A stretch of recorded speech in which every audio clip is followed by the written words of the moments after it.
Magandang araw mga ka-Zodiac! Welcome sa ating segment na Lucky Lotto Numbers. Halina't alamin kung ano ang swerteng numero para sa araw na ito base sa Zodiac sign mo. Kaya mga ka-Zodiac, good vibes lang at palaging maging positive ang mindset, huwag rin kalimutang magdasal sa taas para sa dagdag na swerte. Kunin na ang inyong papel at lapis at baka ikaw na ang susunod na lotto winner.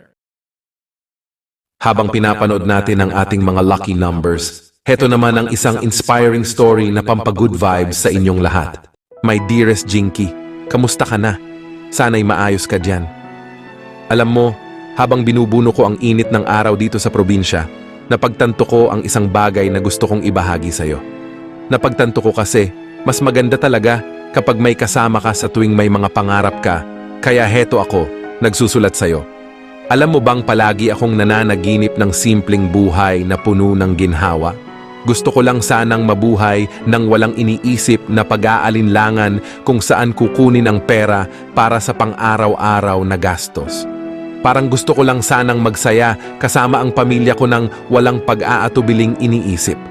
Napagtanto ko na minsan lang tayo dadaan sa mundong ito, kaya dapat siguro gawin natin ang lahat para maging masaya at matupad ang mga pangarap natin.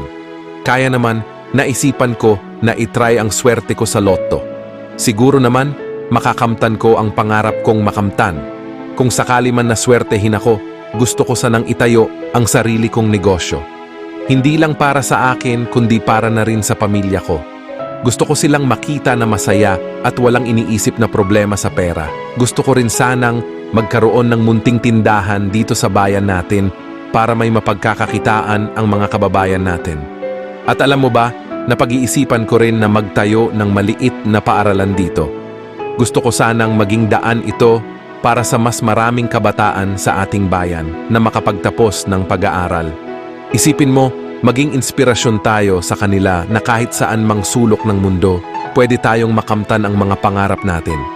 Alam ko, parang malabo ang mga pangarap ko na ito, pero alam mo bang dahil sa'yo at sa suporta mo, parang mas may lakas loob ako.